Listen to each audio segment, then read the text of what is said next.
Voilà, donc on va commencer par définir et montrer un peu quelle est l'importance d'avoir un esprit entrepreneurial. On va présenter les 8 leçons tirées du livre, en fait, n'est-ce pas? Et puis, il y aura une discussion interactive sur, on va réfléchir ensemble sur quels sont les traits, en fait, d'un entrepreneur. Voilà, et puis, vers la fin, on va présenter une idée. On avait parlé qu'il y aurait une compétition à la suite de cela et on va parler un peu de ça à la fin. Est-ce que vous voyez bien mon écran? OK, donc pour ce livre, voilà, donc, Who owns the highest house? N'est-ce pas? Hate life lesson from an unlikely entrepreneur. Donc, littéralement traduit en français, en d'autres termes, le titre, c'est À qui appartient la maison de glace? N'est-ce pas? Donc, c'est oui, leçon de vie d'un entrepreneur improbable. Un entrepreneur improbable. Je pense que c'est le mot-clé, en fait, n'est-ce pas? Donc, ce qu'il disait, en fait, c'est un des hommes avec lesquels on pourra relate plus et tout. Donc, rapidement, j'ai le livre ici, donc je peux essayer de lire, voilà, traduit en français, je peux essayer de lire la quatrième de couverture. Voilà, et ça dit ceci, que vous souhaitez créer une entreprise, réinventer votre carrière ou que vous vous sentez simplement bloqué, ce livre montre comment un subtil changement de perspective peut transformer votre vie. Alors que des entrepreneurs emblématiques comme Jeff Bezos et Elon Musk volent souvent la vedette, ce livre met en lumière la sagesse et les idées précieuses qui se cachent dans les histoires d'entrepreneurs improbables du quotidien. Ceux qui démarrent avec peu, voire rien, et qui réussissent à triompher contre toute attente. Dans un monde qui privilégie les plus performants, on se demande rarement comment les outsiders gagnent-ils. Dans ce livre transformateur, Cliff Tobert, nominé au prix Pulitzer, s'associe au leader d'opinion entrepreneuriale Gary pour livrer un récit puissant et captivant qui capture l'essence de l'esprit entrepreneurial comme cadre de réflexion permettant aux gens ordinaires d'accomplir des choses extraordinaires. Inspiré par la vie remarquable de Tobert, ce livre retrace son parcours des champs de coton au delta du Mississippi à sa carrière d'auteur et d'entrepreneur de renommée internationale. Tandis que Tobert décrit comment l'influence d'un entrepreneur improbable a changé le cours de sa vie, Gary distille les principes universels issus d'innombrables entrepreneurs du quotidien. Il ressort une réforme radicale de l'entrepreneuriat, un état d'esprit qui permet à chacun de réussir.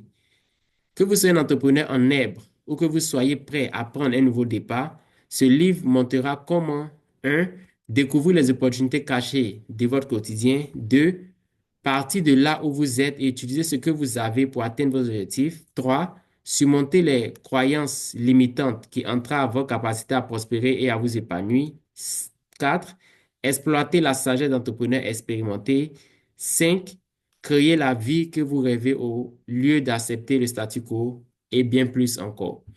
En combinant l'histoire de Taubert avec les leçons de vie universelles tirées d'entrepreneurs du quotidien, ce livre, À qui appartient voilà, la maison de glace, montre comment un état d'esprit entrepreneurial peut changer les cours de votre vie.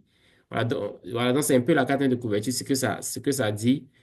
Voilà, et je pense que, comme je le disais tantôt, ce livre, c'est un livre en fait d'un entrepreneur improbable. Et je pense que de façon traditionnelle, lorsque voilà, on va prendre les grands entrepreneurs qu'on connaît, les Elon Musk et tout, on va voir que le processus est vraiment typique.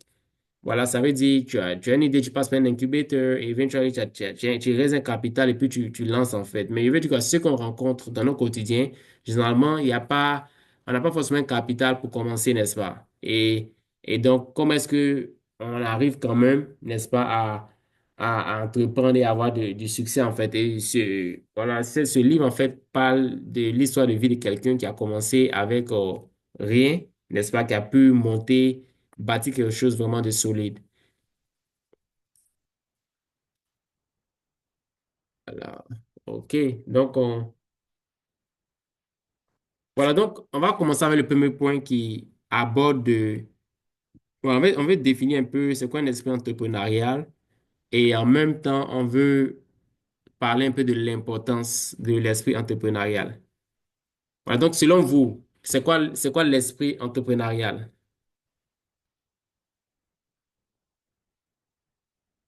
Bon, quant à moi, merci de m'avoir donné la parole. OK. Bon, quant à moi, l'esprit entrepreneurial, c'est d'avoir une idée. Mhm. Voilà. L'idée peut venir peut-être en réfléchissant ou peut-être ça peut venir comme ça. Et Mhm. cette idée, tu essaies de le monter sous forme d'un projet et puis essayer de réaliser ce projet-là pour que ça puisse voir le jour.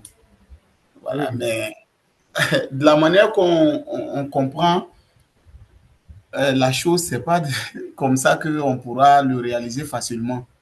Donc, on sera obligé de passer par pas mal de difficultés ou souvent pas mal de choses pour Mhm. pouvoir le réaliser. Voilà. Et ça demande beaucoup l'attention et le courage également. Et puis la détermination. C'est ça. Bon, quant à moi, c'est une idée hein, qu'on essaie d'approuver. OK, merci beaucoup. Je pense que vous avez touché des éléments vraiment importants, hein. Voilà. D'accord. Yeah. C'est vraiment très important. La persévérance surtout, n'est-ce pas? C'est pas parce qu'on a une idée. Voilà, théoriquement, ça passe, mais c'est pratiquement ça passe, n'est-ce pas? Donc, merci. C'est ça. Mhm. Allô? Oui, allô? Voilà, je pense il a dit beaucoup de choses. Je vais aussi compléter. Je dirais que l'esprit entrepreneurial, c'est avoir une pensée orientée vers la mise en place des activités répondant à un besoin de la communauté. Donc, une personne qui a toujours ses idées, ses pensées-là orientées vers la solution d'un problème de la société, on dira que ce dernier a un esprit entrepreneurial et ça ne se limite pas qu'à cela. Il faut aussi avoir cette capacité-là à résister face aux difficultés qui seront sur la route. Parce que entreprendre n'est pas une messe à faire, il y aura des difficultés. Donc, être capable mentalement de surmonter ces épreuves-là, on dira de cette personne-là que la personne a un esprit entrepreneurial. Donc, c'est comme ça, moi, je comprends la chose. Merci beaucoup, Yann, pour ces éléments de réponse. Il y a l'idée de essayer de conceptualiser des idées et tout. Je pense que dans ce que vous avez dit, ça, l'idée y est, n'est-ce pas? Donc, il n'y a pas forcément une réponse juste, n'est-ce pas? Mais voilà, les éléments dont vous avez mentionnés, exactement, c'est ce qui fait de quelqu'un, c'est ce qui fait qu'on peut dire que quelqu'un a un esprit entrepreneurial. Donc, voilà, donc on peut juste dire un état d'esprit, n'est-ce pas, qui favorise l'innovation, la Tout à fait. créativité, la prise d'initiative, n'est-ce pas? Donc, voilà, donc, bah, je pense que ça remplit un peu ce que vous aviez dit. Ah, donc, pour noter quelque chose rapidement, on peut juste, voilà, qu'est-ce que l'esprit entrepreneur? Donc, vous avez mentionné un peu trouver des idées, n'est-ce pas? Donc, à être à mesure d'identifier des opportunités. Donc, ça implique la capacité à reconnaître et à saisir les opportunités dans divers environnements. Je pense que ce que vous avez mentionné en faire naissance. Et puis, on parlait il y a un risque, n'est-ce pas? Donc, les entrepreneurs, généralement, prennent également des risques calculés pour atteindre des objectifs et innover. C'est ce qui est crucial pour le succès. On a parlé de persévérance, on peut y inclure la persévérance, la détermination, l'innovation, on a parlé de créativité, tout ça. Donc, l'esprit entrepreneur favorise l'innovation, la créativité qui permet de transformer des idées en des solutions concrètes. Voilà, donc l'esprit entrepreneurial fait référence, on va dire, à la capacité, n'est-ce pas, d'une personne à identifier et saisir des opportunités, à prendre des risques calculés et à innover dans divers contextes. Donc, c'est une compétence essentielle qui peut être développée. Une chose que je pense que le point ici, c'est l'esprit entrepreneur peut être développé, en fait, voilà, parce que c'est pas qu'on a ça ou on n'a pas ça, n'est-ce pas? Je pense que voilà, certains peut-être ont plus de chances de développer ça, étant donné leur milieu, leur environnement dans lequel ils ont grandi par rapport à d'autres. Mais c'est un état d'esprit qu'on peut tous développer, n'est-ce pas? Et il y a différents niveaux également d'esprit entrepreneur. Donc, on peut tout juste améliorer par un niveau vraiment qui est prêt même, qui est apte à saisir des opportunités. Donc, c'est une manière de penser, une manière d'agir. Ça ne signifie pas seulement à créer une entreprise, n'est-ce pas? Mais ça peut s'appliquer même à dans tous les autres domaines, en fait, même dans le domaine professionnel, n'est-ce pas? En tant qu'enseignant, par exemple, avoir un esprit entrepreneurial peut nous amener à nous surpasser, en fait. C'est-à-dire, comment les personnes, de façon moyenne, voici comment on fait, n'est-ce pas? Mais vu qu'on on a l'esprit entrepreneurial, on va même au-delà, en fait, n'est-ce pas? On trouve des moyens pour amener les élèves, par exemple, à apprendre. J'ai vu un truc hier, et voilà, pendant que je parlais, ça me vient à l'esprit. C'est un professeur de sciences, voilà, ici aux États-Unis, sciences au lycée, voilà, qui devait apprendre l'anatomie à ses élèves. Je crois que c'est au primaire même, yeah, au primaire, l'anatomie à ses élèves. Donc, ce que le professeur a fait, le professeur a porté un habit, n'est-ce pas? C'est un habit qui a été conçu, mais on peut voir, en fait, l'image qui est sur l'habit, ce sont les éléments, voilà, de notre organe, qui sont dans notre corps. Il y a l'estomac. Tu peux voir, en fait, c'est l'image de l'estomac, c'est-à-dire, par exemple, tu vas voir le gros intestin, le petit intestin. Donc, c'est l'image, en fait, qui est représentée sur l'habit, en fait, n'est-ce pas? Et c'était représenté au travers des parties du corps, en fait. Voilà, au travers des parties du corps, c'est-à-dire du cou jusqu'en, voilà, au niveau des reins et tout, n'est-ce pas? Donc, c'était vraiment bien représenté. Donc, en fait, on peut voir où le cœur est positionné sur l'habit. En fait, donc, quand il parlait de ça, ça vient à l'esprit. Donc, voici quelqu'un, même dans sa profession, qui a peut-être un esprit entrepreneurial pour voir comment amener peut-être les élèves à comprendre plus tout ça. Donc, c'est un état d'esprit qui va même au-delà de qu'une entreprise. Ça peut s'appliquer dans tous les domaines de la vie, en fait, où on veut apporter de la valeur, n'est-ce pas? Parce qu'un entrepreneur, c'est celui qui veut également aussi apporter de la valeur et tout. Donc, voici un peu quelques éléments. Et on sait tous que l'entrepreneuriat joue un rôle crucial dans toute société, hein. Donc, je pense que Jean-Luc avait mentionné la création d'emplois, ou Moussa, voilà, la création d'emplois et tout. Donc, l'entrepreneuriat joue un très grand rôle dans cela. Aujourd'hui encore, je vais voir beaucoup de personnes qui sont lancées un peu dans l'entrepreneuriat aujourd'hui, qui arrivent à créer pas mal d'emplois. Voilà, Tout à fait. allez-y, Monsieur Koulibaly. J'ai dit tout à fait. Exactement. Voilà, parce que avec nos entrepreneurs, ça permet vraiment à ceux qui sont en quête d'emploi, voilà, de trouver quoi que quelque chose, voilà, pour voilà s'accompagner au fait. Voilà, parce que l'État vraiment, le gouvernement ne peut pas prendre tout le monde. Voilà, nous qui ne sommes Exactement. pas à l'école, mais ils ne nous ont pas dit textuellement que après les études là, on sera face à un gros souci qui est la quête d'emploi. Voilà. Mhm. Si on nous l'avait dit depuis, à l'enseigner depuis le début, en ce moment, chacun avait déjà trouvé une place, voilà, au soleil à travers l'entrepreneuriat ou quoi d'autre. C'est ça. Voilà. Parce qu'on peut entreprendre en même temps être fonctionnaire. C'est clair. Mhm. Merci beaucoup, Monsieur Koulibaly. Je vous en prie. Oui, donc, comme mentionné, ça joue un rôle très important dans la création d'emplois. Au Côte d'Ivoire, par exemple, on voit avec Diamo, par exemple, le groupe Diamo qui est, je pense au jour d'aujourd'hui, ils embauchent au moins 200 personnes qui ont commencé, proprement dit, en 2020-2021 là-bas.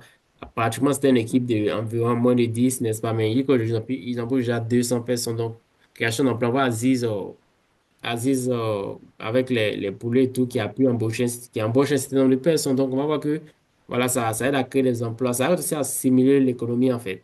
À stimuler l'économie. Parce que aujourd'hui, on parle aux États-Unis, par exemple. Aujourd'hui, certaines décisions que le président américain prend qui peuvent affecter, en fait, l'économie mondiale. N'est-ce pas? Parce que voilà, lorsqu'on veut mettre des tarifs sur des entrepreneurs qui sont dans plusieurs secteurs, en fait, ça va après, vu que ces entrepreneurs ont créé beaucoup de choses, donc ça peut après, voilà, embrouiller un peu l'économie. Donc, l'entrepreneuriat joue un rôle très important dans la stimulation de l'économie, dans l'innovation. Ça permet aux individus de transformer des idées en réalité. Et ça contribue ainsi au progrès social et économique. Donc, c'est très important. Je dis, par exemple, on voit les voitures électriques, par exemple, n'est-ce pas? On voit le progrès qu'on a eu même au niveau technologique. Donc, ça permet, en fait, ça rend la vie, en fait, ça permet le progrès social, en fait, n'est-ce pas? Aujourd'hui, par exemple, il y a les machines à laver les habits, par exemple. Ce sont les idées des entrepreneurs, n'est-ce pas? Donc, on n'a pas forcément, à midi, on n'a pas forcément besoin de laver à la main. Il y a des machines, etc., en fait, n'est-ce pas? Même avec, au niveau même de la cuisine, la préparation, on peut faire avec du charbon ou on peut faire sur un gaz électrique. Et même dans le gaz, il y a les gaz maintenant avancés, en fait, dans le que tu peux régler le temps. C'est-à-dire, après 30 minutes, même si tu dois sortir après 30 minutes, ça s'éteint. Je veux dire quoi? L'entrepreneuriat permet en effet le progrès social et économique. Et tout donc, Donc, voilà un peu certaines voilà, les idées. L'entrepreneuriat favorise l'innovation, la créativité. Ça permet aux individus de développer des solutions uniques aux défis modernes. Et donc, quels sont les bénéfices de l'esprit entrepreneurial au niveau individuel et collectif? Donc, on peut dire d'abord qu'un esprit entrepreneurial peut enrichir les vies individuelles en favorisant la confiance en soi. N'est-ce pas? Il y a un jeune qui avait mentionné le fait de vouloir, il pense aussi, est bien compris, il voulait se lancer dans l'entrepreneuriat parce que le fait, c'est une affirmation de soi en d'autres termes, n'est-ce pas? Pour j'ai une idée et puis j'arrive à le faire. Donc, ça, au niveau individuel, ça favorise la confiance en soi et l'autonomie. Voilà, et collectivement, ça stimule la créativité, n'est-ce pas, et l'innovation. Ça mène à une société plus dynamique. Donc, une société où les gens entreprennent, en vrai, c'est une société beaucoup dynamique. Aujourd'hui, on peut envier certaines sociétés, peut-être que la société américaine ou les sociétés anglophones. Mais il veut dire la société, la communauté à laquelle une société communauté, on peut envier la communauté américaine ou anglophone parce que ce sont des endroits où les gens entreprennent beaucoup, en fait, n'est-ce pas? Les gens entreprennent les gens sont toujours après l'innovation. Comment est-ce qu'on peut innover, n'est-ce pas? Donc, ça, au niveau collectif, ça stimule la créativité, l'innovation, ça mène à une société plus dynamique. Un entrepreneur influence le monde en résolvant des problèmes et en créant de nouvelles opportunités. Donc, ce dynamisme est essentiel pour l'évolution des sociétés et le progrès. Donc, sans entrepreneur, je pense que les sociétés seront fixes, en fait, n'est-ce pas? Si on utilisait toujours les chevaux, par exemple, se déplacer, je pense que tout ça, mais aujourd'hui, on va avoir une évolution, en fait, une évolution des choses. Même au niveau, en Côte d'Ivoire, par exemple, avec l'innovation et tout, on voit qu'aujourd'hui, on peut s'inscrire, on n'a plus besoin d'aller faire des rangs. Moi, je me souviens, en 2005, étant en sixième, il a dû faire un long rang. Je me souviens de cette histoire vraiment dans ma tête parce que tu arrives à 8 heures, tu as dû faire un long rang pour t'inscrire. N'est-ce pas? Tu t'inscris, tu fais le rang, et quand les parents viennent, on prend les parents d'abord. Quand les parents ne pas les parents, donc nous, qui sommes partis nous-mêmes, on a dû attendre peut-être 5 heures pour pouvoir payer, c'est pas 3600 pour s'inscrire, en fait, n'est-ce pas? Mais aujourd'hui, dans le confort de ta maison, tu peux juste lancer un numéro et puis bon, tu mets peut-être ton matricule et puis tu arrives à payer. Donc, on voit que voilà, la société maintenant évolue, en fait, n'est-ce pas? Et c'est dû à l'innovation et tout. Ah, donc, je vais parcourir rapidement les 8 leçons tirées du livre, en fait, voilà, pour vous donner une idée, voilà, quelles sont ces leçons. Vous allez voir que ce sont des choses avec lesquelles vous avez même mentionné certains points déjà dans voilà, dans vos interventions et jusque-là. Donc, ce ne sont pas des choses forcément nouvelles, voilà, mais voilà pourquoi ce livre, il disait que il a choisi ce livre, en fait, c'est pour rencontrer les faits parce que ça montre, en fait, que voilà, l'entrepreneur, c'est pas juste Elon Musk, c'est pas juste Jeff Bezos, c'est juste même ceux qui commencent avec rien là où ils sont, en fait, en d'autres termes. Donc, ces 8 leçons-là, on va retenir déjà que ça offre des perspectives précieuses, n'est-ce pas, sur la culture entrepreneuriale. Donc, nous allons les explorer un à un. Dans le premier point, la première leçon tirée de ce livre, et c'est de la vie voilà, de celui dont on parle dans le livre, et c'est le pouvoir du choix. Voilà, donc il y a une différence entre la mentalité de propriété et la mentalité de dépendance face aux circonstances, n'est-ce pas? Je pense que de façon générale, je ne vais pas dire que tout le monde a ça, mais en Côte d'Ivoire, par exemple, on a une mentalité dépendante, en fait, n'est-ce pas? On veut que le gouvernement fasse pour nous. Et c'est facile de blâmer l'autre, en fait, n'est-ce pas? Et dans l'histoire, par exemple, du livre, c'est pendant l'esclavage, n'est-ce pas? Donc, lorsque les Blancs achètent les Noirs, qu'est-ce qui se passe? Ces Noirs-là, on les prend pour aller travailler dans les plantations, n'est-ce pas? La plantation de coton. Et si tu ne travailles pas, en fait, il n'y a pas d'autre opportunité pour toi en tant que Noir. C'est-à-dire, tu es en d'autres termes obligé d'être esclave du Blanc. Parce que si tu n'es pas esclave du Blanc, les Blancs ont les plantations. Donc, qu'est-ce que tu fais, en fait, pour ta survie? C'est que tu ne pourras pas peut-être payer ton loyer, tu ne pourras pas manger et tout. Donc, c'est un système qui, comme ça, qui était en place, dans le sens que le noir est contraint à être esclave du blanc.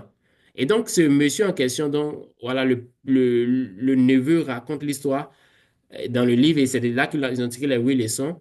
Il a décidé un jour de ne pas faire comme les autres, en fait. Les autres, tu te lèves à 5 heures, tu vas dans les plantations de coton et tu rentres à 19 heures. Il s'est assis, il a analysé, il a vu que c'est vrai que ça semble être ce qui est ce auquel les gens de ma race sont confrontés, mais j'ai un choix. J'ai un choix que je peux faire, n'est-ce pas? Et il a décidé de ne pas après un moment, en fait, il a vu que c'était pas profitable pour lui, en fait, n'est-ce pas, et tout. Il a décidé de faire quelque chose de différent.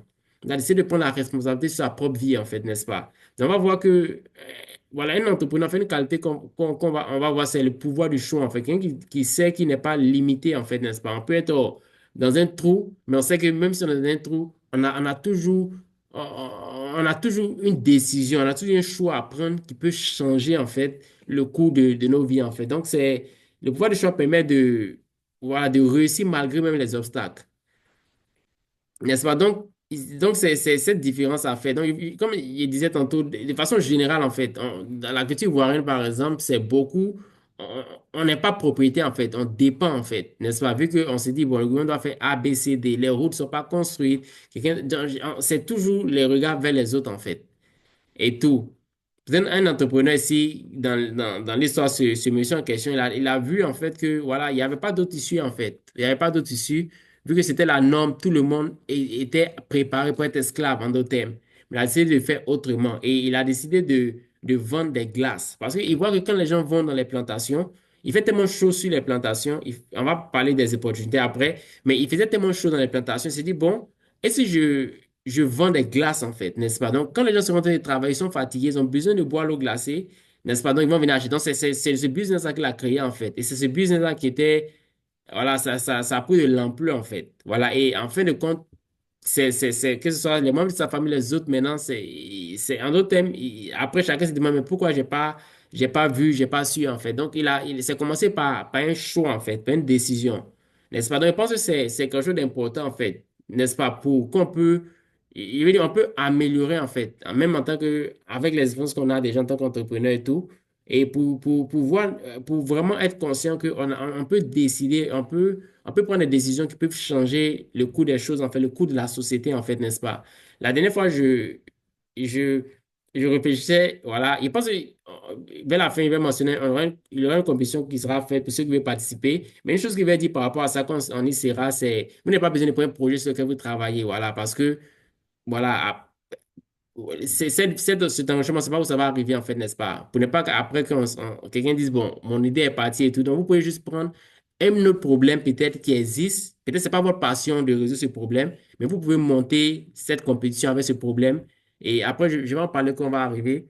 Mais en Côte d'Ivoire, par exemple, je devais faire un extrait et quand tu vas imprimer l'extrait de naissance en Côte d'Ivoire, par exemple, on voit que c'est quand tu vas chercher une copie de ton extrait ils vont saisir en fait ton nom, ils vont saisir la naissance sur la fiche et puis ils vont imprimer en d'autres thèmes. Et donc, je me suis confronté à un problème où il y avait une erreur en fait, n'est-ce pas? Donc, ça me fait réfléchir en fait. Et donc, en d'autres termes, il n'y a pas de système, par exemple, qui est déjà, où les choses sont déjà entrées, en fait. En termes que quand tu veux une copie, tout ce qu'il doit faire, c'est d'imprimer directement. Ça va réduire peut-être les erreurs, n'est-ce pas? Ça va réduire les erreurs. Il n'y aura pas d'erreur. Par exemple, je suis né un 21. Ils ont écrit 20E, ils ont oublié le 1. Par exemple, tu vois, ce sont des petites erreurs qui peuvent peut-être freiner. Souvent, si tu es limité dans le temps, tu as besoin d'un document administratif, tout ça. Mais voilà, c'est une opportunité, en fait. C'est une opportunité. Voilà, une opportunité en fait qui se trouve en fait. Dans ce que tout est digitalisé en fait dès le début, ça va sauver en fait parce que si une mairie brûle par exemple aujourd'hui, on va voir que plusieurs registres seront partis en fait. D'autres personnes jusqu'à aujourd'hui n'ont pas de registre en fait, vu que tout est parti en fumée et tout. Donc ça, il veut dire que le monde évolue en fait. Mais voici des différentes idées, les différents problèmes qu'on rencontre chaque jour qui peuvent nous aider. Donc ce monsieur en question, il a vu en fait qu'il avait une décision à prendre en fait, n'est-ce pas? Donc il y a qu'est-ce que tout le monde est en train de faire X. Mais qu'est-ce que je peux faire qui est différent de X dont peut-être les autres pourront avoir besoin de tout. Donc, il a décidé et ça a payé. Donc, ce qu'on peut retenir ici, c'est que on doit choisir en d'autres termes de prendre des responsabilités. C'est-à-dire, un entrepreneur, c'est chaque problème auquel on fasse, si on peut se plaindre du problème, ça devient en même temps, en d'autres termes, notre challenge, notre responsabilité, en fait. Si on peut se plaindre, en fait, n'est-ce pas, d'un problème, on se dit, comment est-ce que je peux aider à résoudre, en fait, n'est-ce pas? Comment est-ce que l'innovation peut aider, en fait, ce problème que tout le monde, voilà, dont tout le monde parle aujourd'hui ne soit pas problème peut-être dans 5 dans 10 dans 20 ans, par exemple. Donc, c'est de prendre des responsabilités essentielles pour construire un avenir meilleur et plus autonome. Donc, voilà, l'on doit reconnaître son rôle, que son rôle est crucial, n'est-ce pas, pour façonner son avenir de manière proactive et constante. C'est-à-dire, aujourd'hui, on ne peut pas dire que l'avenir des chaque Ivoirien dépend du président.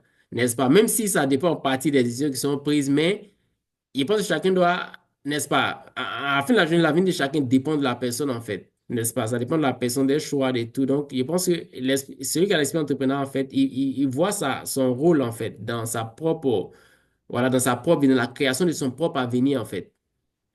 Et voilà, donc, et ça permet également d'être proactif dans la prise des décisions. Et lorsqu'on est proactif, on peut mieux naviguer, en fait, les défis de la vie. Donc, voilà, donc le premier point parle un peu du pouvoir du choix. Et l'idée qui ressort, c'est de vraiment prendre des responsabilités, en fait. Ici, on peut voir comme l'image, voilà, tout le monde est là, tout le monde est le même chose, mais quelqu'un doit prendre les responsabilités. Quelqu'un doit prendre les responsabilités et tout. Et c'est important. Et une fois, je conduisais et sur la route, il y avait peut-être un carton est tombé sur la route. Donc, ce qu'on remarque, c'est que tout le monde va venir, tout le monde va essayer de dévier le carton, dévier le carton. Mais une voiture qui conduisait, qui a pris le soin de s'arrêter et de prendre le carton et de l'enlever de la route. Et les autres ont dû attendre quand même. Mais on voit que cette personne a pris la responsabilité, en fait, n'est-ce pas? Cette personne, et après, tout le monde pouvait conduire sans essayer de dévier le carton, en fait, vouloir dévier le carton pouvait causer d'autres choses, en fait, des accidents et tout. Mais quelqu'un a dû prendre la responsabilité. Et celui qui a un esprit entrepreneurial, c'est quelqu'un qui voit toujours quelle est ma responsabilité, en fait. Quelle est ma responsabilité? Je ne suis pas peut-être le coupable de ce qui arrive, mais quelle est ma responsabilité? Donc, c'est la première leçon qui ressort de ce livre. Je ne sais pas s'il y a des commentaires, des additions par rapport à ça ou des choses que vous voulez partager ou des questions même.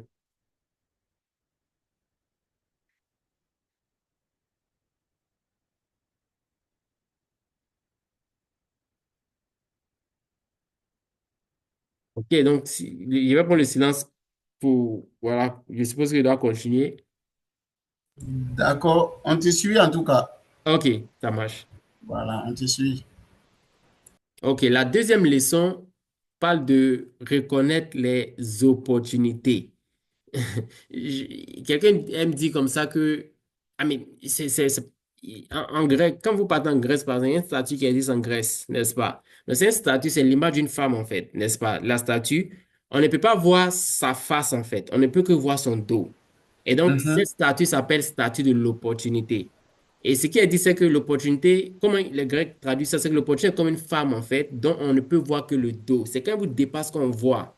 Par exemple, aujourd'hui, prenez par exemple les innovations qui ont été faites en Côte d'Ivoire. On va voir que c'est quand ces choses ont été implémentées qu'on on regarde en arrière. Oh, j'avais peut-être telle idée ou bien oh, je pouvais faire ça en fait, n'est-ce pas? Donc, c'est l'opportunité, c'est comme ça en fait. C'est comme une femme dont on ne peut voir que le dos en fait. Donc, c'est quand ça nous dépasse qu'on on peut. Souvent, on réalise, oh, c'était une opportunité en fait. Donc, la deuxième leçon du livre, c'est de savoir reconnaître les opportunités. Donc, c'est d'observer les besoins et les lacunes, n'est-ce pas, de notre environnement. Quels sont les besoins, quelles sont les lacunes? Et comme je mentionnais concernant ce tome dans où tout le monde faisait le travail dans la plantation, il a essayé voilà, de commencer à vendre des glaces, en fait. Donc, il a pu observer les besoins et il a vu certaines lacunes de sa communauté. Il s'est positionné là, en fait. Il a su reconnaître cette opportunité. Donc, la deuxième leçon, c'est de savoir reconnaître les opportunités.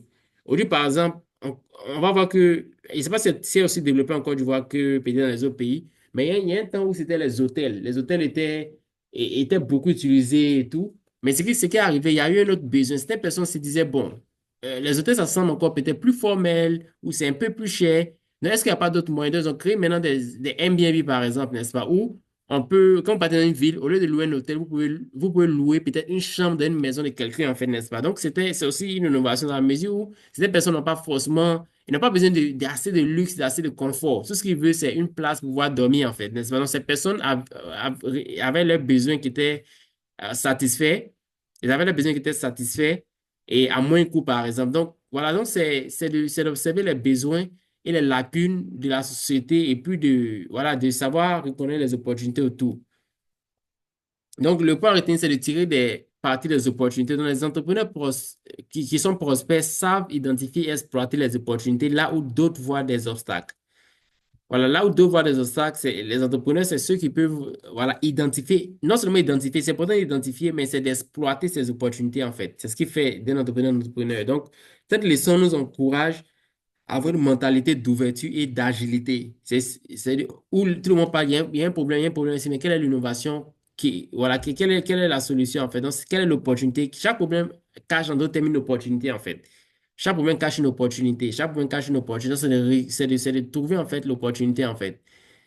Par exemple, je sais que dans l'enseignement, une chose qui fatigue beaucoup les enseignants, c'est, voilà, souvent quand on doit faire les interrogations, il y aura beaucoup de copies à corriger, donc c'est un problème. Bon, plusieurs professeurs peuvent en parler et tout, n'est-ce pas? Mais quelle est l'opportunité qui se cache derrière ça, en fait? Quelle est l'opportunité? Voilà, quelle est l'opportunité qui se cache derrière ça, en fait? Et par exemple, il y a une application que les gens utilisent ici aux États-Unis où, lorsque tu donnes une interrogation, des devoirs, ce que tu as fait, c'est de scanner les feuilles, par exemple, n'est-ce pas? De scanner les feuilles, puis mettre dans l'application et donner une rubrique à l'application. L'application pourra corriger, en fait, toutes les notes, par exemple. Tu vois, donc, quelqu'un a su le temps que ça prenait pour les enseignants, pour corriger les devoirs, il a mis cela en place. Donc, il a su reconnaître une opportunité, en fait, n'est-ce pas? Donc, c'est d'identifier les opportunités dont les entrepreneurs doivent être capables de repérer les opportunités, même dans les situations difficiles et imprévues. Et le deuxième point, c'est d'adopter une mentalité d'ouverture, d'agilité qui va permettre à l'entrepreneur de s'adapter rapidement au changement et de saisir les occasions. Et aussi surmonter voilà, des obstacles. Donc, c'est de transformer les défis en opportunités. C'est vraiment essentiel si on veut réussir un monde entrepreneurial. Donc, ça va transformer les défis en opportunités. Et en d'autres termes, quelqu'un disait comme ça qu'un entrepreneur, c'est celui qui est constamment en train de chercher des problèmes, en fait. En train de chercher des problèmes. Parce que le but, c'est de les résoudre éventuellement, en fait, de trouver des problèmes. Quels sont les problèmes, en fait? Il va dans une région et se demande, bon, quels sont les problèmes de cette région? Et une fois qu'il a identifié les problèmes, il sait comment, en fait, voilà, essayer d'apporter de la valeur avec une solution. Et la troisième leçon de ce livre parle de prendre des mesures décisives. En d'autres termes, ça parle de passer à l'action. Passer à l'action sans attendre la perfection. Je pense aussi après, une chose qui paralyse plusieurs, même que c'est de l'entrepreneuriat, c'est le fait souvent de vouloir, voilà, attendre la perfection en fait avant de passer à l'action. De vouloir attendre la perfection avant de passer à l'action. Mais un entrepreneur, c'est celui qui sait prendre les décisions décisives, celui qui sait passer à l'action sans attendre la perfection. Par exemple, lorsqu'on regarde un peu même le iPhone, le premier iPhone, par exemple, lorsqu'il était lancé, en fait, plusieurs personnes avaient parié pour qu'il y ait un échec, en fait, parce que c'était pas parfait. Regarde la forme, tout ça, c'était différent, en fait. C'était différent et tout. Donc, c'était pour plusieurs, ça allait échouer, en fait, n'est-ce pas? Ça allait échouer, mais aujourd'hui, on voit Apple aujourd'hui avec, voilà, je sais pas, on est iPhone combien maintenant? 19, 15, 16, voilà. Donc, on voit comment ça peut évoluer avec le temps. Donc, c'est de passer à l'action sans attendre la perfection. Et voilà, donc voilà, pour passer à l'action sans attendre la perfection, c'est de se concentrer sur des résultats tangibles. Voilà, on n'a pas besoin de se dire, bon, si je lance ce produit, je vais peut-être avoir 10 000 personnes. Voilà, si on cherche cette perfection, peut-être on ne va pas se lancer, n'est-ce pas? Mais c'est de se concentrer sur des résultats tangibles. Voilà, donc ce sont des résultats qui sont concrets, qui apportent une réelle valeur ajoutée. Voilà, si tu te dis, bon, en lançant ce produit, si ça peut changer la vie d'une personne, c'est déjà un succès. Et si ça peut changer la vie d'une personne, c'est suffisant pour moi de commencer maintenant, en fait. C'est pas parfait, mais parce que ça peut changer la vie d'une personne, c'est suffisant pour moi de commencer. Avec le temps, je peux m'améliorer, par exemple. Et donc, ça demande également de savoir mesurer le succès.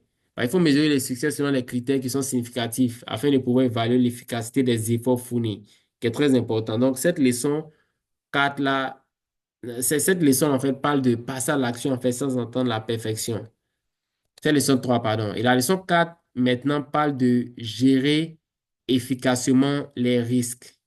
C'est très important. Donc, ça parle d'évaluer les risques intelligemment. Voilà, ça parle de ça en fait. Quand on regarde Tesla aujourd'hui, Tesla qui, en moins de temps, est le leader en voiture électrique, par exemple, n'est-ce pas? Même les self-driving cars, on voit que voilà, ils ont su prendre des risques en fait. Ils ont su évaluer, minimiser les risques intelligemment. Donc, la quatrième leçon, c'est de gérer efficacement les risques. Donc, avec ça, on peut retenir, voilà, donc il faut comprendre la prise des risques calculés. Donc, c'est d'abord l'évaluation des risques. Donc, les entrepreneurs doivent évaluer les risques avant de prendre des décisions importantes, en analysant les conséquences potentielles. Donc, en même temps qu'il faut passer à l'action sans attendre la perfection, il faut aussi tenir compte voilà, des natures de risque. Il faut prendre des risques qui sont vraiment calculés. Voilà, parce que passer à l'action sans attendre la perfection ne veut pas dire aussi passer à l'action sans planifier, n'est-ce pas? Quelqu'un disait comme ça, celui qui échoue de planifier, c'est celui qui manque de planifier, planifie d'échouer, en fait, n'est-ce pas? Donc, il faut planifier, mais ce qui est dit, il ne faut pas atteindre la perfection, en fait. Parce que certaines personnes peuvent prendre toute leur vie pour planifier, sans jamais passer à l'action. Voilà, donc c'est de faire la balance entre, voilà, commencer, passer à l'action sans attendre la perfection. En même temps, comprendre les risques que vous prenez. Il faut que ce soit des risques calculés. Et par certaines personnes peuvent se dire, bon, je veux partir en entrepreneur, j'abandonne tout ce que je fais pour aller 100% en fait, n'est-ce pas? Donc, est-ce que c'est forcément un risque calculé en fait? Donc, c'est de vraiment prendre des risques calculés puis d'évaluer en fait les conséquences potentielles. Donc, c'est de trouver maintenant un équilibre entre l'audace et la prudence. On ne veut pas être trop prudent, on ne veut pas être trop audacieux en fait. Voilà, trop prudent va nous empêcher de passer à l'action. Aujourd'hui, on regarde Warren Buffett, par exemple, qui a fait plus de sa fortune dans l'investissement, en fait. Tout ce qu'il a fait, c'est d'investir dans les bourses, n'est-ce pas? Mais il veut dire quoi, si tu veux être trop prudent, tu vas pas, il pourrait pas faire ce qu'il a fait s'il était trop prudent. S'il était aussi trop audacieux, il ne pourra pas faire ça pour être là, en fait. Parce que plusieurs personnes étaient tellement audacieux qu'en bourse, par exemple, perdent beaucoup d'argent. Ils sont trop prudents, n'arrivent pas à gagner, en fait. Donc, c'est de trouver le juste milieu, en fait. Donc, il est crucial de trouver un équilibre entre l'audace nécessaire pour innover et la prudence pour éviter les échecs. Parce que c'est vrai qu'on apprend des échecs, voilà, mais il faut que les risques soient vraiment calculés. En fait, on sait que nos échecs sont vraiment précis. On peut bien apprendre. Par exemple, si je dis, bon, il y a une idée en fait, sans même calculer les risques, je me lance en fait. Si j'échoue, par exemple, je ne sais pas quels sont les paramètres en fait qui m'ont fait échouer. N'est-ce pas? Donc, c'est difficile en fait d'apprendre d'un tel échec. Donc, lorsqu'on prend des risques calculés, en fait, qu'on échoue, en fait, on sait que c'est cette variable, par exemple. Par exemple, supposons qu'il y avait quatre variables. Donc, j'ai bien calculé et puis je me suis dit, bon, j'essaie de risquer une variable, mais je vais me lancer quand même. Et quand j'échoue, je sais automatiquement que c'est cette variable, en fait, qui a causé mon échec.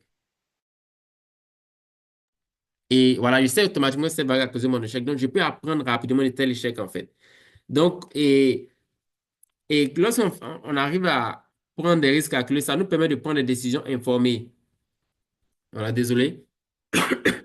Donc, la prise des risques calculés implique de prendre des décisions basées sur des données et des analyses plutôt que sur des impulsions. Des choses qu'on ne peut pas faire en entrepreneuriat, c'est vrai que il va dire une fois en passant, il y a des décisions qu'on va prendre sur la base de l'intuition, n'est-ce pas? Parce que je ne sais pas pourquoi, mais je pense que c'est ce qu'il doit faire en fait. Je ne sais pas pourquoi, mais je pense que voici comment je dois structurer en fait mon activité. Une fois en passant, en fait, on est tous appelés à prendre une décision comme ça, mais la majorité de nos décisions doivent être basées en fait sur des données, comme pas les données, pas forcément des nombres, mais sur des informations en d'autres termes. Voilà, ça doit être basé sur des informations, voilà, et plutôt que sur des impulsions. Donc, donc c'est important à retenir. Puis quelques attitudes qu'il faut noter, voilà, en ce qui concerne mais la pensée critique qui aide aussi avec les prises de décisions, n'est-ce pas, des risques, d'évaluation des risques calculés, c'est que les entrepreneurs doivent posséder en fait des compétences en pensée critique pour analyser les situations et résoudre des problèmes efficacement. Donc, ça va vous permettre d'évaluer les risques en fait, face à différentes situations, évaluer les risques afin de pouvoir prendre des décisions vraiment éclairées. Donc, c'était là la quatrième leçon. La cinquième leçon parle de l'importance de la connaissance. Alors, Oui, allô? oui, je voudrais rendre un témoignage par rapport à la quatrième leçon là. OK, vas-y. Oui, en 2021, j'ai une entreprise, une holding qui m'a contacté depuis Boaké et j'étais arrivé dans cette entreprise-là en tant que chargé du développement commercial et marketing. Et le monsieur, vraiment, il ne cherchait même pas à comprendre, ou il dirait, il ne cherchait même pas à écouter ceux même qui sont spécialistes du marketing. Il prenait des décisions à la va-vite. Et pour la petite expérience que j'ai vécue avec lui, un jour, il était parti en Chine. Il était allé en Chine et il y avait une entreprise d'automobile. Donc, cette entreprise-là fabriquait les voitures hybrides. Mhm. Et une fois en Chine, il a décidé d'investir dans la commercialisation des voitures hybrides. Donc, il a décidé d'être concessionnaire de cette marque-là au niveau de la Côte d'Ivoire, sans chercher à calculer les risques éventuels. Et il a investi plus de 20 millions dans ce business-là. Pourtant, on était plus spécialisé dans tout ce qui est formation professionnelle dans les entreprises. Mais avec l'épargne, les réserves de l'entreprise, il a pris et il a investi dans la commercialisation des voitures hybrides. Il a fait venir 4 voitures sans faire d'études de marché, sans chercher à comprendre est-ce que quand on va envoyer, les gens vont acheter. Il n'a pas cherché à calculer tout ça pour lui, comme c'est une voiture hybride et même format avec Range Rover Vela. Donc, il s'est dit, à moins de coûts, ça peut marcher, les gens vont acheter en Côte d'Ivoire. Et il a fait venir les 4 voitures. Et vraiment, c'était compliqué. C'était compliqué. Il n'avait plus d'argent, il n'avait plus de. C'est-à-dire, la caisse était vide. Les gens n'achetaient pas aussi la voiture. Avec toutes les stratégies qu'on a mis en place pour pouvoir évacuer les voitures, c'était vraiment impossible. Et on a commencé à avoir des salaires impayés. On a fait plus de 4 à 5 mois sans salaire. Donc, on commençait à partir, c'était des employés. On commençait à partir, à postuler ailleurs. Et vraiment, ce monsieur où je vous parle actuellement, il a fermé son entreprise. Wow. C'est-à-dire, à cause de ce risque-là, les autres activités ont pris un coup. Mhm. Voilà. Donc, c'était pour un ce témoignage-là aussi. Merci beaucoup, Yael. Donc, ça vient renforcer encore pour l'important de vraiment prendre des risques calculés. Merci beaucoup pour ce partage. Donc, la leçon 5 parle de l'importance de la connaissance. Donc, en tant qu'entrepreneur, il y a un volet qui doit être vraiment mis sur l'apprentissage, n'est-ce pas? La connaissance. Parce que pour acquérir une connaissance, donc c'est un apprentissage continu et la curiosité, en fait. La curiosité, n'est-ce pas? Donc, il y a, par exemple, Warren Buffett, comme ça, qui a fait toute sa fortune dans la bourse, par exemple, voilà, qui privilégie beaucoup la lecture quotidienne, c'est-à-dire pas passer un jour sans lire, en fait. Donc, c'est très important en tant qu'entrepreneur, c'est-à-dire si on est dans un domaine, c'est de vraiment connaître ce domaine-là, c'est de connaître les à côté, quels sont même les domaines qui interagissent avec ce domaine, n'est-ce pas? Donc, si je suis dans la vente des véhicules, par exemple, n'est-ce pas? Quels sont les domaines qui sont liés à la vente des véhicules, n'est-ce pas? Qui sont liés aux véhicules, par exemple. Donc, faut connaître, en fait, tout ça, en fait. Donc, c'est d'investir le temps dans la lecture, dans l'apprentissage, en fait. Parce que c'est en connaissant, en fait, son domaine et les alentours de son domaine qu'on peut arriver à vraiment innover, en fait, n'est-ce pas? Qu'on peut arriver à innover, en fait. Donc, c'est vraiment important de connaître ce domaine et les alentours du domaine et les personnes, en fait, qui utilisent les services ou bien les services même des domaines voisins. En tant qu'on sait, en fait, quels sont les types de personnes, quels sont les besoins, afin de pouvoir mieux vraiment créer de la valeur pour ces personnes. Donc, l'importance de la connaissance, c'est un pilier en fait essentiel pour la prise des décisions éclairées. Donc, sans une connaissance du domaine, et comme les témoignages que Jean-Luc a rendu, en fait, sans une connaissance en fait voilà, du milieu, même des voitures hybrides, voilà, enfin, les voitures hybrides, il faut connaître également. Pour moi, personnellement, je me réserve que c'est des voitures hybrides. Une seule réserve, c'est parce que je me dis, c'est soit je vais électrique ou c'est soit je suis carburant, en fait. Il me dit, bon, au milieu, mais généralement aussi, maintenant, c'est bon les voitures hybrides, mais quand les voitures hybrides ont commencé à sortir, il y avait beaucoup de problèmes en fait parce que c'est deux systèmes différents en fait, n'est-ce pas? Lorsqu'on vient à petite vitesse, on est dans le volet électrique. Maintenant on est à grande vitesse, on passe maintenant au carburant, n'est-ce pas? Donc ça change comme ça en fait. Donc au début, il y avait beaucoup d'erreurs et tout. Bon, maintenant, je pense que maintenant c'est vraiment solide et tout. Mais je veux dire, il faut connaître encore le milieu, il faut connaître toutes ces choses en fait. Donc ça vient avec beaucoup de choses. Donc c'est vraiment la connaissance est vraiment un pilier en fait pour la prise de décisions éclairées. Ça favorise le développement personnel et professionnel continu. Donc, ça permet d'acquérir des compétences et des connaissances.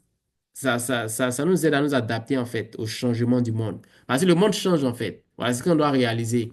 Le monde change et toutes les choses évoluent en fait. Donc, c'est de vraiment prendre le temps d'investir dans la connaissance. Un apprentissage continu en fait en tant qu'entrepreneur. Pas dire qu'un entrepreneur, puis on peut pas. Il veut que la lecture, moi personnellement, je pense que la lecture, c'est une vieille technique qui marche encore, voilà, je dirais, n'est-ce pas? Même les grands entrepreneurs qu'on connaît, normalement, ce sont les gens qui accordent le temps à la lecture, ce sont les gens qui prennent le temps de lire, le temps d'apprendre et tout, tu vois. Donc, je pense que c'est important, en fait. Voilà, donc c'est un élément que on doit ajouter. C'est qu'on peut être dans des contextes où on est vraiment pris, vraiment occupé, en fait. Mais sans cet apprentissage continu là, on stagne, en fait, on stagne parce qu'il faut connaître beaucoup sur le domaine, en fait, pour pouvoir aller dans un domaine. Si on veut pas aller dans le domaine, par exemple, de fintech, par exemple, n'est-ce pas, les domaines de mobile, Wave, par exemple. Celui qui a eu l'idée de Wave, par exemple, il a dû faire beaucoup de recherches, en fait. Comment est-ce que la finance marche? Comment est-ce que la banque maintenant, quels sont tout ce qui vient à côté, en fait, n'est-ce pas? Comment ces choses-là marchent, en fait? Donc, ça va demander beaucoup d'investissement, en fait, dans l'apprentissage. Donc, on ne peut pas être entrepreneur sans être investi dans l'apprentissage. C'est pas possible, en fait. Voilà. Ça sera vraiment limité. On ne pourra pas suivre, en fait, l'évolution, en fait, des choses dans le monde. Par exemple, Côte d'Ivoire, par exemple, les choses changent, n'est-ce pas? Les choses changent, en fait. Une année, une autre, en fait, c'est pas la même chose, en fait. Et tout donc, c'est important d'investir. Donc, la connaissance vraiment joue un rôle fondamental dans nos vies. Et voilà, donc, et si on va en entrepreneur également, ça joue un rôle important. Donc, ça nous permet de prendre des décisions éclairées et de nous adapter, en fait, aux défis quotidiens. Donc, si on investit dans notre éducation et si on continue, par exemple, à apprendre tout le long de notre vie, on développe non seulement des compétences, mais on a des capacités à innover et à nous adapter à un monde constamment en évolution. Donc, c'est important de, voilà, ce point 5 l'apprentissage. Et le point 6 parle maintenant de créer de la richesse. Voilà, donc c'est de passer d'un point de vue. Je veux dire quoi, ici, après, il y a plusieurs raisons de rentrer en entrepreneuriat, mais lorsqu'on est entrepreneur, c'est d'être à mesure de créer de la richesse, en fait, n'est-ce pas? Dans la mesure de créer de la richesse. Et donc, il y a une différence, en fait, entre un revenu et puis une richesse, en fait, n'est-ce pas? Donc, donc c'est éventuellement passé, en fait. Donc, c'est ce que, dans ce livre, en fait, ce monsieur, en fait, en ouvrant son coin de glace, par exemple, et c'était pour créer de la richesse, en fait. Donc, il a pu faire sortir une communauté, en fait, d'un esclavage à un autre. C'est littéralement l'esclavage, n'est-ce pas? Mais il a pu faire sortir, donc, il a pu créer de la richesse, en fait, n'est-ce pas? Donc, et je pense que si on fouille bien aussi, on essaie de faire ce qu'on fait aussi, c'est non seulement pour nous-mêmes, mais c'est pour peut-être notre génération, en fait, n'est-ce pas? Ceux qui viendront après, nos enfants, nos petits-enfants, n'est-ce pas? Donc, en d'autres termes, on essaie de créer quand même de la richesse. Donc, des principes importants dans la création de richesse, c'est que la création de richesse est essentielle pour la croissance économique, comme on le sait, et les entrepreneurs jouent un rôle clé dans la génération d'emplois et des opportunités. Donc, en entreprenant déjà, on crée de la richesse parce qu'on emploie d'autres personnes, en fait, n'est-ce pas? Donc, voilà, on aide à ce niveau et tout, et on investit dans l'innovation et les nouvelles technologies stimulent la création de richesse. Donc, créer des richesses est un objectif fondamental pour les entrepreneurs, parce que ça contribue non seulement à leur succès personnel, mais aussi à la prospérité de la société. Voilà, ça contribue à ça. Donc, les entrepreneurs sont que, comme on le disait tantôt, de l'innovation, de la création d'emplois. Donc, ça, c'est vital, en fait, pour le développement économique, en fait. Donc, un entrepreneur, on crée de la richesse, en fait, nationale, n'est-ce pas? Donc, aujourd'hui, par exemple, quand on regarde les rendements, par exemple, que les États-Unis ont, par exemple, des entrepreneurs américains, tout ça, on voit que ça crée beaucoup de richesses, en fait, n'est-ce pas? Donc, ça aide aussi à d'autres personnes à créer leur richesse, en fait. Bah, tout le monde n'est pas appelé à forcément avoir une entreprise, n'est-ce pas? Voilà, c'est pas réalistique. Donc, certaines personnes, en créant des entreprises, on ouvre des portes à d'autres personnes, etc., en fait. Donc, c'est important. En fait, les entrepreneurs sont clés, comme je disais, de l'innovation, de la création d'emplois. C'est vital pour un développement économique. Donc, en investissant dans de nouvelles technologies, en adoptant les idées novatrices, les entrepreneurs stimulent la croissance et augmentent la richesse collective. Voilà, donc c'est vraiment très important. Et la septième leçon, ici, il parle de construire une communauté solide. Voilà, donc l'entourage, on ne peut pas négliger l'entourage en fait. N'est-ce pas? On peut pas penser que l'environnement ne compte pas. Voilà, marchons avec les sages, on devient sage, comme on le dit, comme l'adage le dit, n'est-ce pas? Donc, on ne peut pas juste minimiser l'environnement. Donc, en tant qu'entrepreneur, ce que ce monsieur a fait, il a créé un environnement positif parce qu'il y a forcément les voies négatives en fait, n'est-ce pas? Il a pu créer un entourage qui était positif.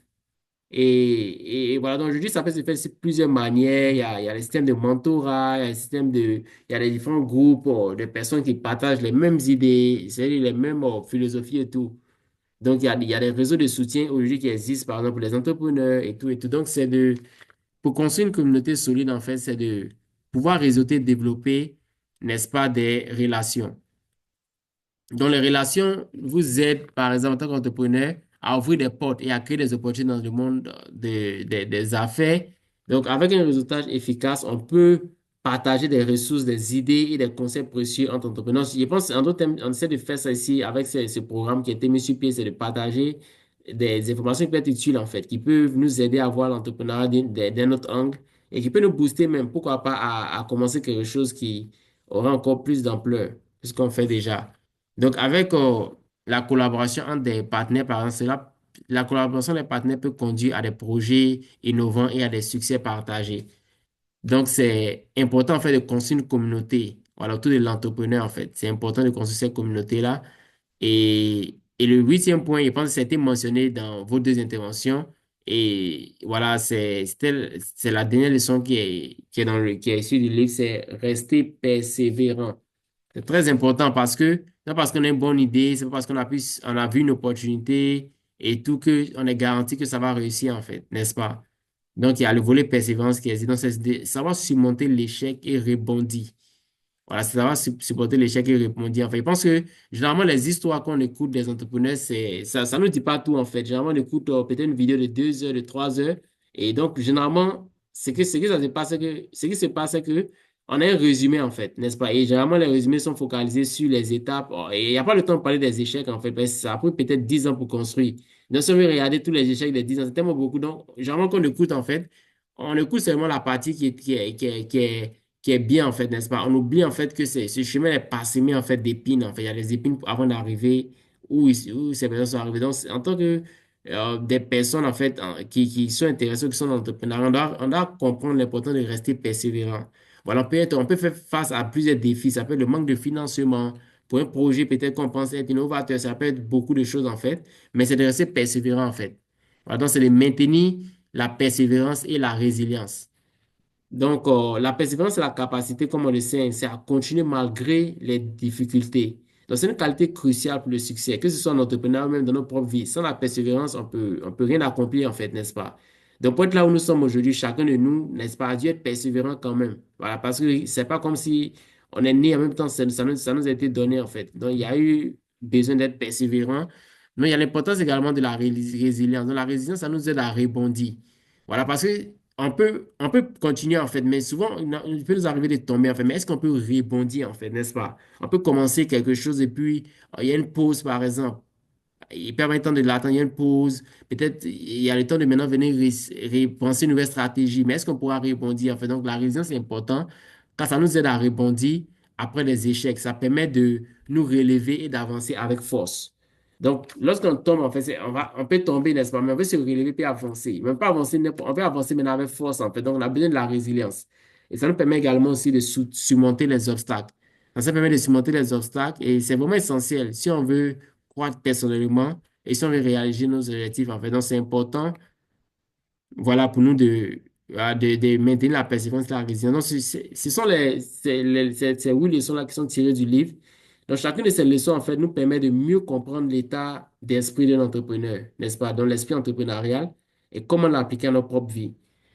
Donc, c'était un peu la présentation des oui, leçons tirées de sa vie. Et je pense que dans les semaines à venir, on va aborder individuellement on va prendre un point et puis on va aller en profondeur, en fait. Et tout. Donc, est-ce qu'il y a des commentaires, des questions, des additions avant qu'on passe à la prochaine étape, qui sera une discussion interactive autour d'un thème?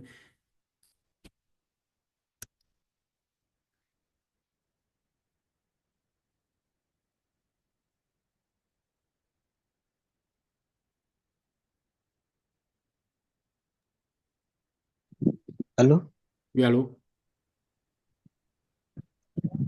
Bon, déjà, les premiers mots sont des mots de remerciement, hein. C'est vrai que la formation n'est pas encore finie, mais à mi-chemin, je dirais déjà grand merci. Et aussi signaler la présence d'un condisciple, Monsieur Adam.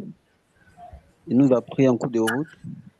J'espère qu'il a capté quelque chose. Monsieur Adam, vous êtes là? Ah, sinon, D'accord. Monsieur Daniel, Donc, nous te remercions également pour vraiment toutes ces informations. Voilà, il sait qu'on pourra, on va pouvoir bien discuter, voilà, ou éclaircir certains points. Mhm. Voilà. Monsieur Ado, là, il sait que bon, il s'est connecté et bon, et il a laissé le téléphone. Je crois que peut-être son micro doit être coupé. Tout à fait. Peut-être il est en train de nous répondre, mais le micro est, est coupé. Exactement. Voilà.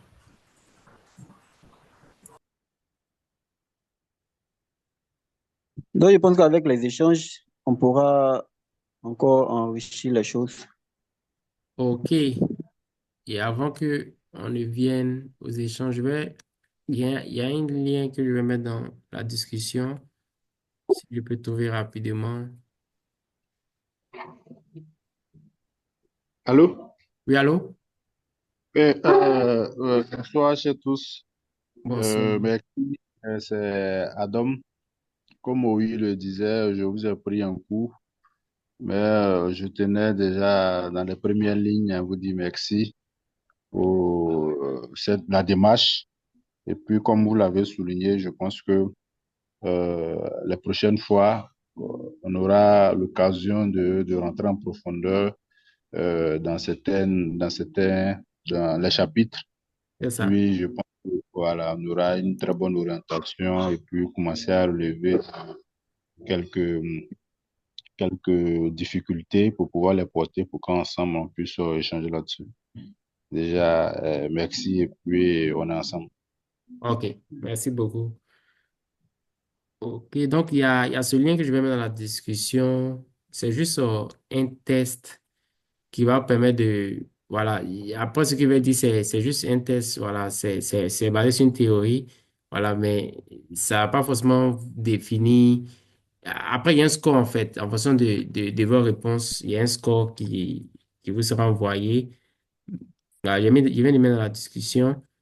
Donc, c'est un test entrepreneurial. Il va partager sur l'écran pour qu'on puisse voir. Donc, c'est un test qui vous permet d'évaluer, par exemple, votre niveau entrepreneurial. Donc, il y a une série de questions à laquelle vous allez répondre, n'est-ce pas? Donc, je suis persévérant. Il y a 5 niveaux, tout à fait d'accord, tout à fait en désaccord, plutôt en désaccord, ni en accord, ni en désaccord. Plutôt. Donc, quand vous répondez jusqu'à la fin, voilà, après ça, vous aurez un score, en fait. Donc, c'est une étude, en fait, basée à Stanford University où ils essaient de, essayer de quantifier, en fait, le degré auquel chaque être humain, par exemple, chaque personne est concernant l'entrepreneuriat, en fait. Donc, en répondant à ça, vous allez recevoir un email avec votre score. Et puis, qu'est-ce la signification, en fait? Donc, l'idée ici, avec ce test, par exemple, quand vous prenez ce formulaire, ce n'est pas que ça. Supposons qu'après le score, ça, c'est 36, 50. C'est pas, je veux dire quoi, ce n'est pas. Voyez ça comme juste une note de classe, n'est-ce pas? On peut bien comprendre le chapitre et puis après on nous dit, bon, ça ne nous définit pas, en fait, ce que veut dire, en fait. Mais ça nous permet de savoir un peu quels sont les niveaux, en fait, sur lesquels on doit travailler, en fait, n'est-ce pas? Pour avoir vraiment euh, un degré, en fait, entrepreneurial qui va nous permettre de réaliser beaucoup de choses, en fait, n'est-ce pas? Qui va nous permettre d'innover. Donc, c'est juste à ce titre-là, quoi. Donc, il est mis dans le chat, dans la discussion. Et voilà, donc je pourrais aussi envoyer ça par email aussi après. Mais si vous pouvez copier maintenant, si c'est pas mauvais. Maintenant, pour revenir sur ici, si on veut vraiment voilà, avoir un temps d'échange ensemble, et je pourrais prendre note, je vais partager un écran où je pourrais prendre note. Donc, on veut, yes. Et si vous voyez l'écran, ça doit être un écran blanc. Si vous arrivez à voir, vous me faites signe.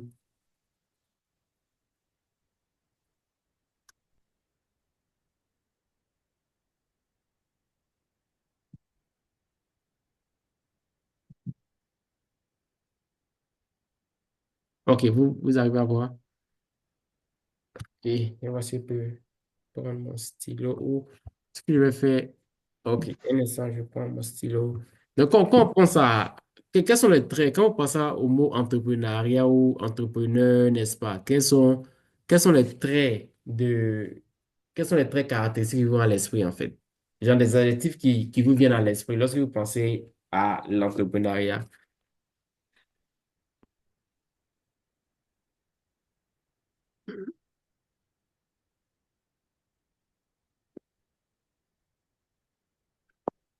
Yeah, je vais juste prendre note de tout ça.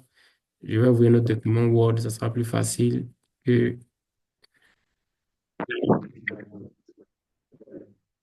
Et donc, on va tous dire et puis je vais prendre note et puis noter ce que chacun va dire. Quels sont les articles qui nous viennent à l'esprit ou bien les caractéristiques lorsqu'on on entend le mot entrepreneur, par exemple,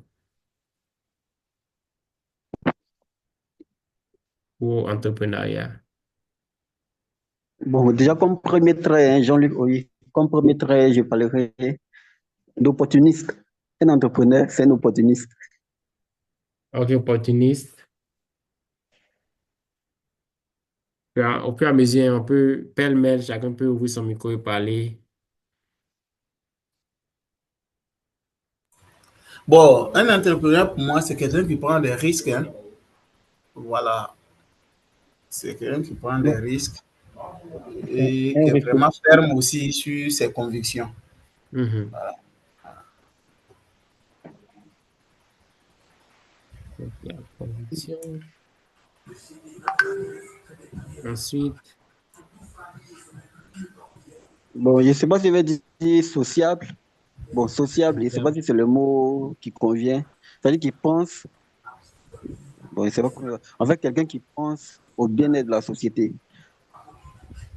Donc, je ne sais pas comment je vais qualifier ça. Un engagé communautaire, bon, je ne sais pas. ok, c'est Donc, ça qui pense bien, bien-être de la je ne sais pas communauté. si Oui, vous comprenez un peu. oui, je vois. Mhm. Puisque l'entrepreneur, il est là pour apporter une solution à un problème de la société. Mhm. Voilà. Donc, est-ce qu'on peut qualifier de ça de quelqu'un qui est sociable? Non.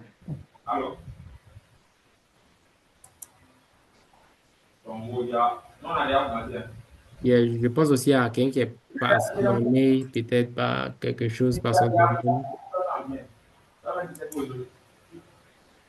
C'est ça. Un créatif aussi. Un créatif. créatif. Oui. Mhm. Un, un, un pragmatique. Non, c'est ça, un pragmatique. Pragmatique, ok. C'est ça?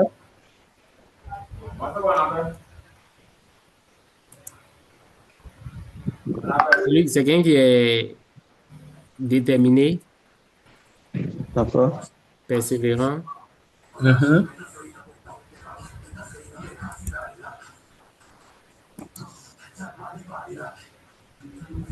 Yeah, on continue. Résilient. On va arriver quand moi ça 20 comme ça.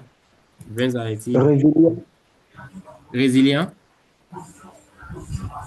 Bon, comme dans les dix, vous dites que quelqu'un qui est aussi beaucoup positif, hein.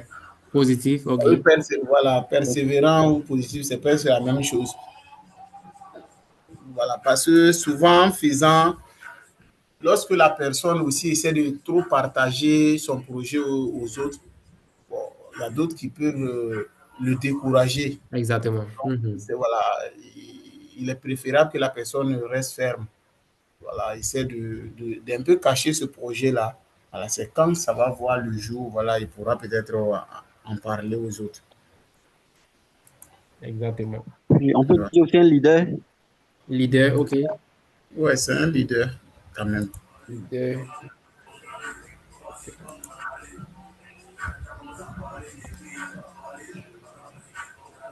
Et quoi d'autre?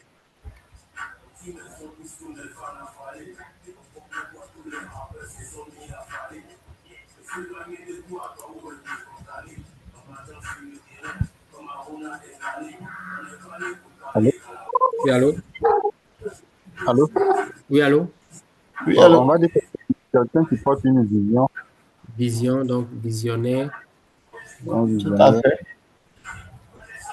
Et merci. Et on veut remplir au moins cette page et puis l'activité proprement dit va venir.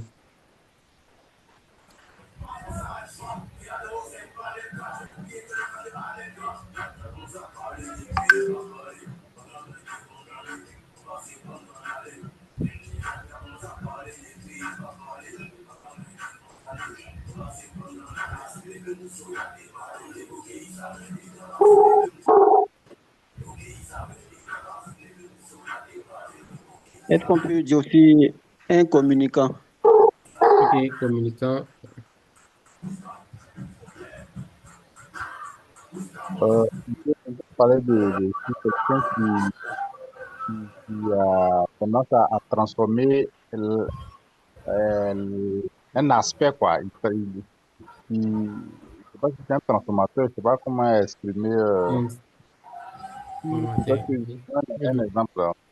Si on prend un entrepreneur dans le bâtiment, on peut avoir un espace qu'on trouve insignifiant, mais Mhm. tu vas voilà, aménager cet espace, transformer cet espace en un luxe, quoi. Donc, je sais pas comment est-ce qu'on va être le mot juste pour pouvoir. euh, Mhm. Innovateur peut-être. Tout à fait. Bon, un suiveur aussi. Un suiveur. Voilà. Bon, Ok, je pense qu'on peut avancer. Donc, l'idée ici, l'activité que vous allez faire tout à l'heure, c'est que d'accord. voici les listes qu'on a énumérées, en fait, n'est-ce pas? Donc, chacun va, selon chacun de vous, n'est-ce pas? D'accord. Quel est le top 3 des qualités qu'un entrepreneur peut avoir? Ça veut dire quoi? C'est pas que les autres sont pas importants, mais si vous devez choisir, n'est-ce pas? Quelle est la base, en fait, selon vous, parmi la liste qu'on a tous donnée ici ensemble? Donc, quel est le top 3 selon vous? C'est essentiel. Ça veut dire peut-être on peut manquer quelque chose de l'autre côté, mais ces trois-là sont essentiels, en fait. Il doit avoir, vraiment, un entrepreneur doit avoir ces trois.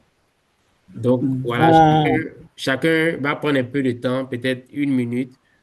Dans cette d'accord. liste, à moins que si vous voulez ajouter sur la liste, ajoutons en même temps, mais c'est que les listes, ça se base sur cette liste, en fait. Donc, si vous pensez qu'il y a des choses auxquelles vous pensez, qui sont pas sur la liste, on peut écrire maintenant, mais les top 3 que j'ai mentionnés, ça va venir de cette liste, en fait. Selon cette liste-là, selon vous, quels sont les 3 qui doivent avoir, en fait? C'est-à-dire, ce n'est pas discutable, en fait, selon vous. Donc, ça peut varier, en fait, pour chacun de vous, mais chacun va justifier pourquoi il pense que ces 3 sont voilà, il pense que c'est là qu'on pourra apprendre les uns des autres, quoi. Pour que prendre les 3 sont essentiels, indispensables.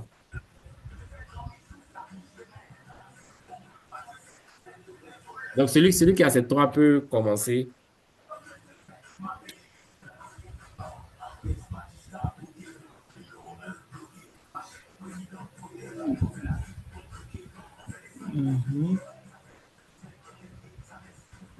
Allô? Oui, allô? Je parlerai en premier, la vision. Vision, OK. Deuxième, transformation. Transformation, Troisième, résilience.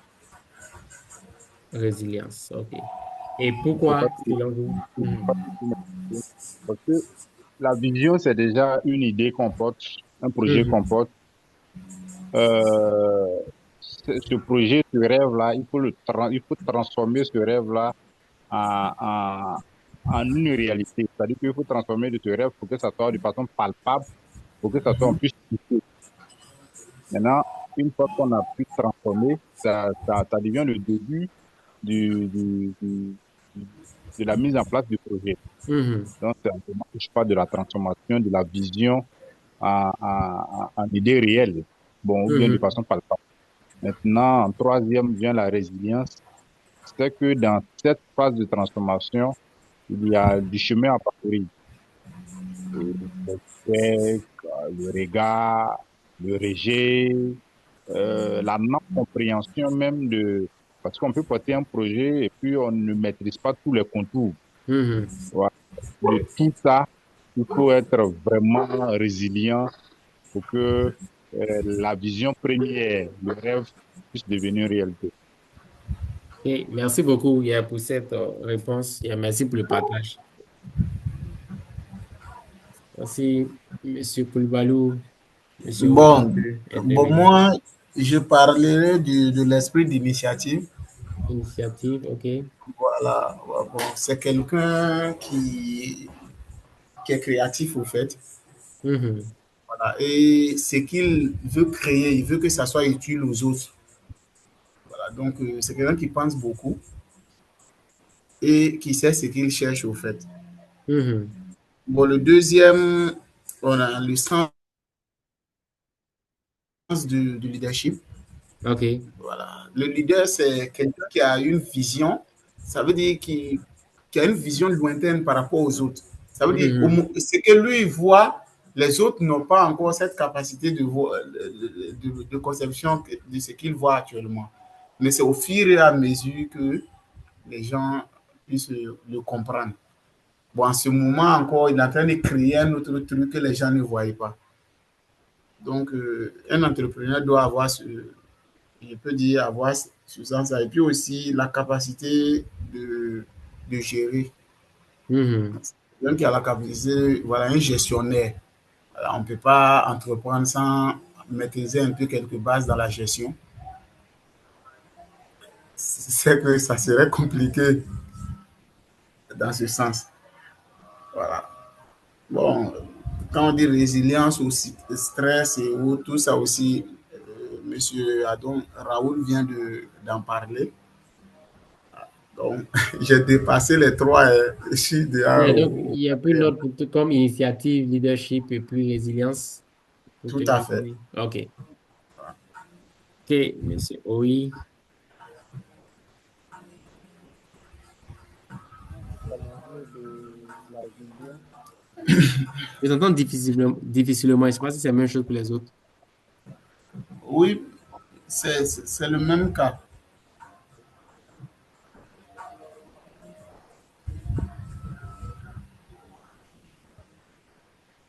Là, vous m'entendez? Oui, ça va Allô? maintenant. Voilà, donc je mentionnerai la vision. Vision, OK. La vision, deuxième élément, je parlerai du leadership. Mhm. Et puis, le troisième élément, je dirais innovateur. Ouais, OK. Voilà. Bon, je pourrais justifier hein, la vision, tout pas de la vision. Mhm. Tout pas de la vision. Quelque chose que les autres ne voient pas, c'est-à-dire une idée que les autres ne pensent pas ça forcément. Donc, il faut avoir une imagination plus profonde, voilà, voir au-delà ce qui peut se faire peut-être en 2030, en 2040, c'est-à-dire à travers votre idée, vous Mhm. projetez déjà à long terme. Voilà, donc il faut avoir une bonne vision. Et deuxième chose, il faut être un leader. Parce que seul, vous ne pouvez pas réaliser votre projet, votre idée. Il faut forcément des gens pour vous accompagner. Donc, quand vous ne faites pas preuve de leadership, ça sera difficile de convaincre ces personnes-là. Donc, il faut vraiment faire preuve de leadership. Il faut être un leader pour pouvoir dire aux gens que où on s'en va là. C'est le meilleur endroit, ou bien c'est le meilleur chemin. Ou bien l'idée là, c'est la meilleure idée. Il faut être capable vraiment de convaincre ces personnes-là. Donc, il faut être vraiment un leader pour y arriver. Et puis, le troisième, je vais parler de Innovation. l'innovation. Voilà, l'innovation. Parce qu'aujourd'hui, comme on le dit, il n'y a rien de nouveau sous le soleil. Quand on décide d'entreprendre, il faut se dire aussi que l'idée qu'on veut matérialiser, il y a une dizaine de personnes qui ont déjà matérialisé ou bien qui ont cette idée-là. Ou encore, si l'idée est matérialisée, il y aura forcément des gens qui vont copier votre idée. Donc, si vous n'êtes pas dans l'innovation, vous allez tomber. La preuve en est qu'il y a eu des entreprises de télécommunications, de téléphone. Il citerait par exemple avant la Philips, il y avait Alcatel, Motorola. Aujourd'hui, on ne parle plus trop de ces marques-là. C'est vrai qu'elles font partie des précurseurs, mais je dirais qu'il y a eu un manque d'innovation aussi. Mhm. Je prends le cas de la Poste en Côte d'Ivoire. Avant, tous les courriers qu'on envoyait d'une ville à une autre, il faut forcément passer par la Poste. Mais avec les nouvelles entreprises qui ont vu le jour, les moyens de livraison, d'expédition de colis, la Poste est restée vraiment derrière.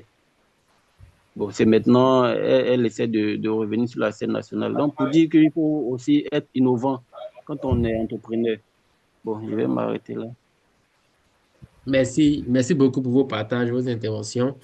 Et une question à laquelle je veux on réfléchisse, vous réfléchissez après peut-être, c'est parmi les caractéristiques qu'on a énumérées, est-ce qu'il y a des caractéristiques que vous pensez que le leader, l'entrepreneur, pardon, peut déléguer, n'est-ce pas? Est-ce qu'il y a des choses il peut déléguer?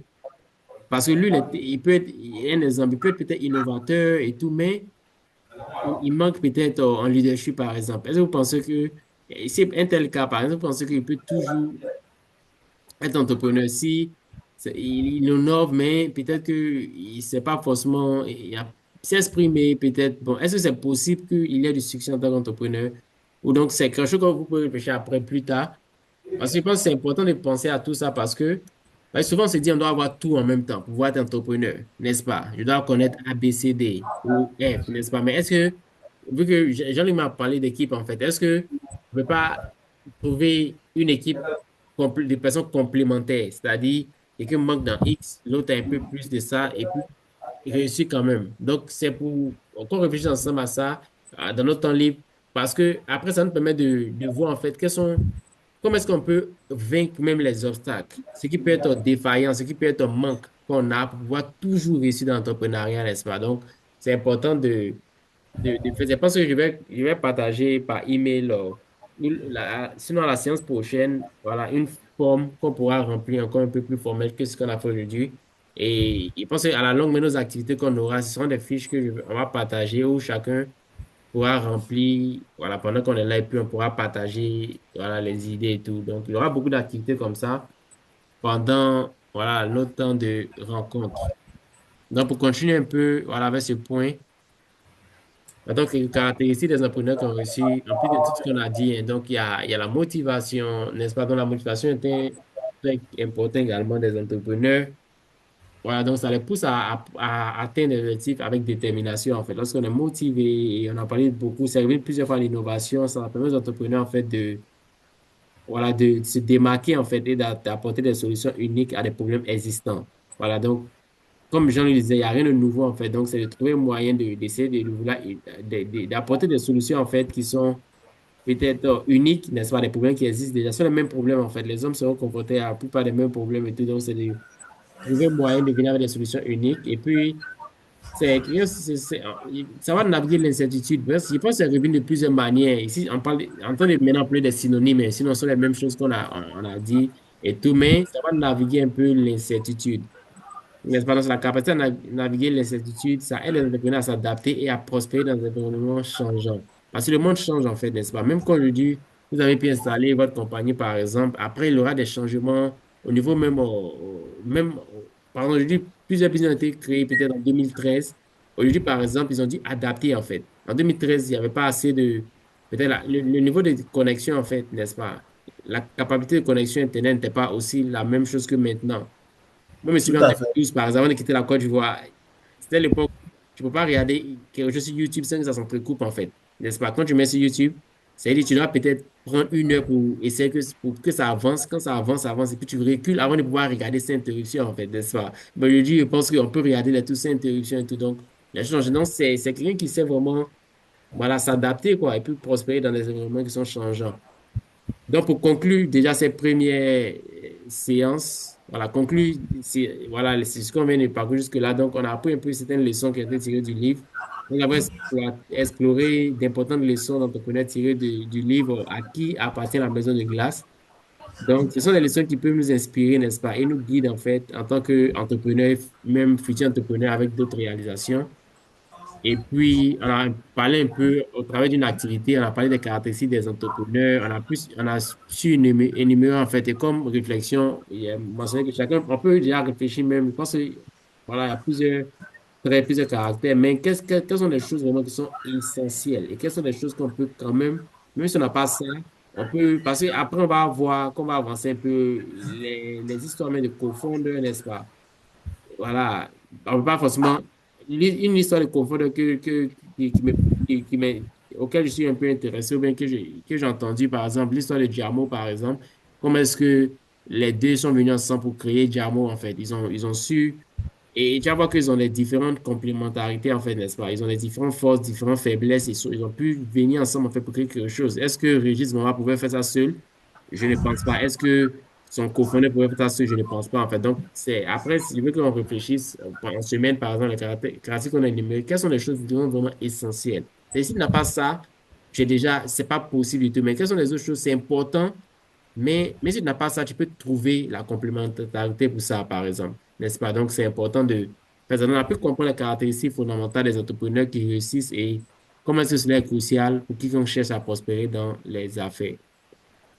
Donc, pour finir rapidement, je pense que pour, c'est juste un petit exercice, voilà, c'est pour juste une forme de motivation pour nous amener même à, à développer tout ce qui sera appris, à mettre en pratique ce qui sera appris dans ces 8 semaines, en fait, parce qu'on va parcourir des thèmes tels que business model, business plan, éventuellement.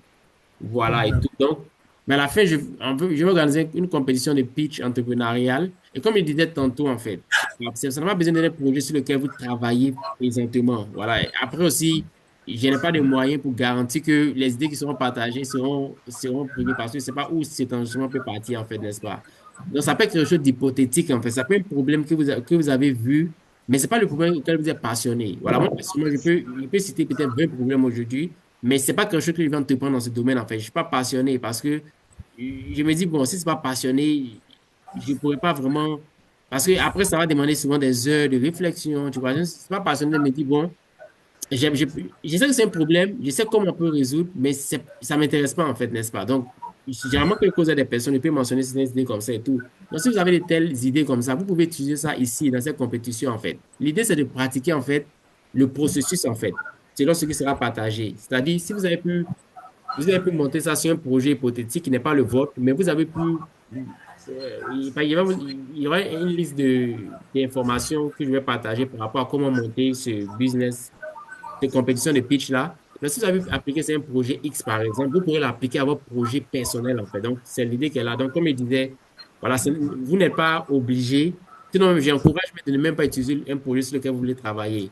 Voilà, parce que c'est pas où l'enregistrement va partir, en fait. Mais c'est de prendre un autre problème, peut-être qui est important, que vous pouvez utiliser.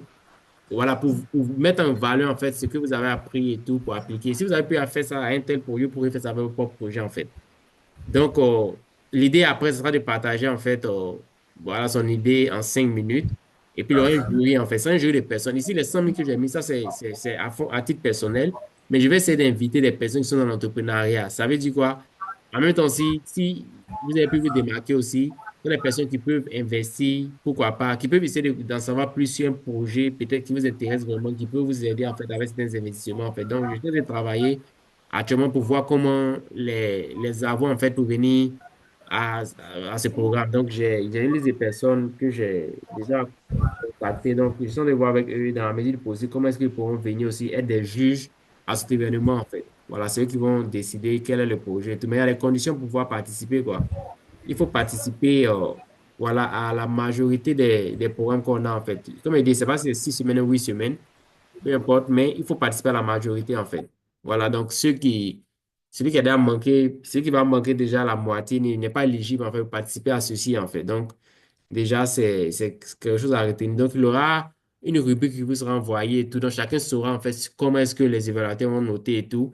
Donc, c'est juste un exercice. Voilà, il me dit, c'est le but, en fait, il me dit le but fondé, en fait, le but fondamental, c'est de permettre de pratiquer, en fait, n'est-ce pas? Parce que, après aussi, on a des idées, on commence, on aime, mais il veut dire quoi? Il y a un processus qui est en place, en fait. Souvent, ça peut être dans notre tête, on n'a pas peut-être écrit, mais ça, c'est un processus, en fait. Donc, c'est ce qu'on veut quand on essaie de représenter sur du papier, par exemple. Parce qu'on va voir aussi dans la semaine à venir, par exemple, comment est-ce que, il y a la technique qu'on appelle le bootstrapping. Le bootstrapping en business, c'est, on commence avec ce qu'on a, on essaie de faire un peu, mais à un moment donné, peut-être que le bootstrapping n'est pas la méthode, ça peut nous permettre d'avoir l'ampleur qu'on veut avoir, n'est-ce pas? Voilà, on va commencer et tout, mais à un moment donné, on va devoir arrêter par manque de finances, n'est-ce pas? Donc, le bootstrapping ne marche pas forcément tout le temps. Après, il peut avoir lieu de présenter maintenant son activité auprès des personnes qui peuvent fonder, en fait, n'est-ce pas? Par exemple, Jamo, je suis beaucoup les gens de Jamo, en fait. Je sais que, en 2000, je sais pas, il y a 2 ans, ils ont pu raise 14 millions de dollars, n'est-ce pas? C'est pas 14 millions de francs, c'est pas 14 millions de dollars. Donc, ça a pu booster, en fait. C'est ce qui a fait qu'aujourd'hui, ils ont 2, 3 millions de personnes qui utilisent leur service. En fait, c'est beaucoup, en fait, pour la fintech, par exemple. Mais sans ces 14 millions de dollars d'investissement, par exemple, ça aurait été difficile, en fait. ça va être difficile en fait de pouvoir aller au niveau supérieur parce qu'il faut parler de sécurité. C'est une banque en ligne, n'est-ce pas? Genre mobile money. Donc, voilà. Il faut parler de sécurité. Est-ce qu'il y aura voilà. Donc, ça demande beaucoup en fait d'investissement. Donc, il y a des projets qu'on a, par exemple. Au début, on peut commencer comme on commence, mais après, ça va demander beaucoup de choses, n'est-ce pas? Donc, au travers de ces formations-là, c'est par le même point où on peut présenter en fait notre idée, en fait, notre business model, notre business plan à des personnes qui peut-être ont un capital, qui peuvent nous aider à aller d'un niveau A à un niveau B, en fait. Voilà, c'est un business peut être bootstrap, on peut dire le bootstrap jusqu'à la fin. C'est un business, ça va dépendre de quel domaine, mais la majorité des business, en fait, on peut commencer bootstrapping, mais après, on a besoin de capital investment, en fait, d'investissement, en fait, pour pouvoir lancer, en fait.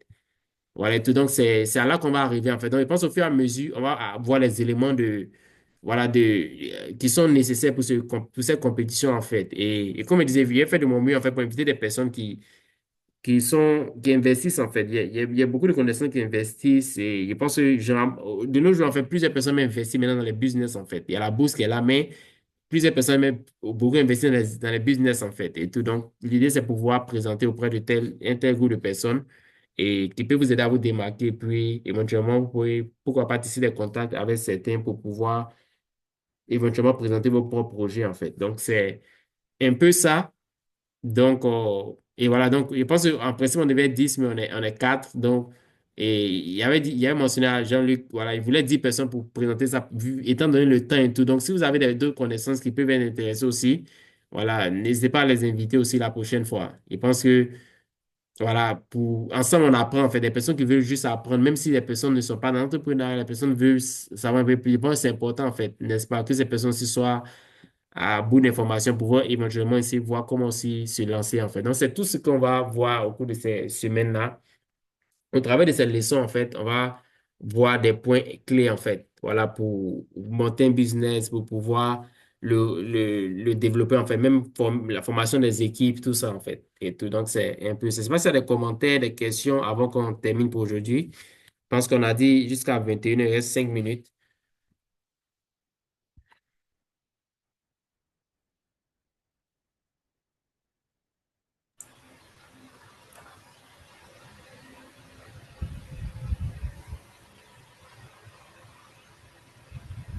Allez-y, Monsieur Koulibaly, si vous voulez dire quelque chose. Votre micro est là.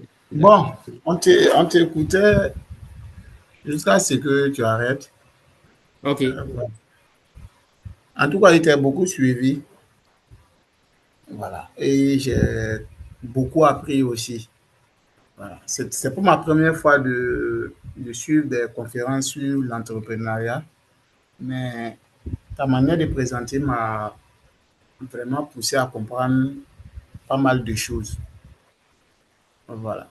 Donc, je sais que au fur et à mesure qu'on va continuer, voilà, dans ce sens-là, voilà, je pourrais me lancer, voilà, parce que jusqu'à maintenant, c'est le côté risque qui me pousse à ne pas encore me lancer. Mhm. Voilà. Donc, j'ai une petite déclaration. Quand moi, j'ai fait 5 ans au Maroc, voilà. Il y a pas mal de personnes qui sont passées par moi, voilà, pour commencer à entreprendre, voilà, de Côte d'Ivoire vers le Maroc à travers des articles comme peut-être le Boubou marocain. Il y avait pas mal de fournisseurs, mais à chaque fois, ils passaient par moi. Mais je ne savais pas que je pouvais aussi, voilà, trouver un moyen, voilà, pour mettre en place peut-être mon propre business, même si ce n'est pas, je n'avais pas de fonds en tant que tel. Au moins, lorsque ces gens passent par moi, il y a un certain pourcentage peut-être que moi je peux avoir, voilà, à travers comme une commission par rapport au prix. Mais moi, je n'utilisais pas ça. La manière que les fournisseurs, le prix qu'ils me donnent, c'est le même prix que je donnais à peut-être soi-disant mes clients étant ici. Et pas mal de personnes me contactaient pour passer. Bah, ils disent que pour moi, c'était crédible, mais personnellement, moi, je ne gagnais rien du tout. Mais une fois arrivé ici, bon, avec mon absence, ça a cassé pas mal de choses. Bon, moi, je décide maintenant peut-être de refaire, mais en m'appuyant sur voilà, quelques notions sur la gestion le marketing, au fait, voilà, avant de monter. Voilà, mais pour moi, je veux que ça serait un peu différent de ce que les femmes font ici. Voilà, les commerçants qui sont ici, ouais, pour eux, c'est un peu, c'est pas réfléchi, c'est un peu, voilà, direct, hein. Mhm. Voilà. Les gens sont dans le commerce, donc moi aussi, je me lance. Mais pour moi, je veux que ça soit fondé sur certains trucs pour que ça soit très bien structuré. Et comme ça, même si je ne vais pas trop prendre de risques, mais au moins, j'essaie de faire la part des choses, en fait. Exactement.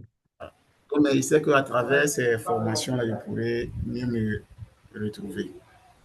Parce que c'était un truc qui était rentable. Lorsque ces gens me contactaient, ce qu'ils me disaient, vous voyez que je Oui, ce qui... pouvais vraiment me lancer depuis longtemps, mais avec le retard là. Maintenant, je commence à regretter un peu. Mais c'est parce que je n'ai pas décidé de prendre le risque dans ce Mhm. domaine-là. C'est pourquoi j'ai su me retenir. Donc, mais je veux me lancer dans plusieurs domaines, vu que je suis avec M. Jean-Luc. Depuis qu'on s'est connus à l'école, chaque jour, notre discussion porte beaucoup sur l'entrepreneuriat. Ah, super. Mhm. C'est qu'au fil du temps, on pourra monter pas mal de choses ensemble. Mhm. Super. OK. Et merci beaucoup, M. Koulibaly. Quelqu'un d'autre veut intervenir?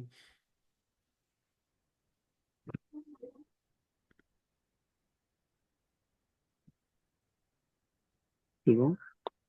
Oui, alors, si tu parlais, on ne t'entend pas, Jean-Luc. Oui, allô?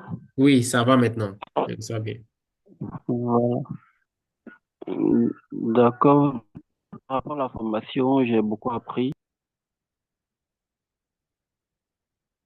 du livre. En tout cas, c'était vraiment enrichissant. Et surtout actuellement, ce qui nous fatigue, nous, les jeunes entrepreneurs, c'est par rapport au risque dont M. Koulibaly a évoqué. Et j'ose croire que jusqu'à la fin de cette formation, on saura trouver une solution idoine à cela. Mais pour le premier jour, ce que je retiens, c'est qu'il faut qu'on se lance. Un entrepreneur, il ne doit pas avoir peur de prendre des risques, mais ça doit être des risques mesurés. Et à partir de là, je pense qu'on pourra faire la part des choses.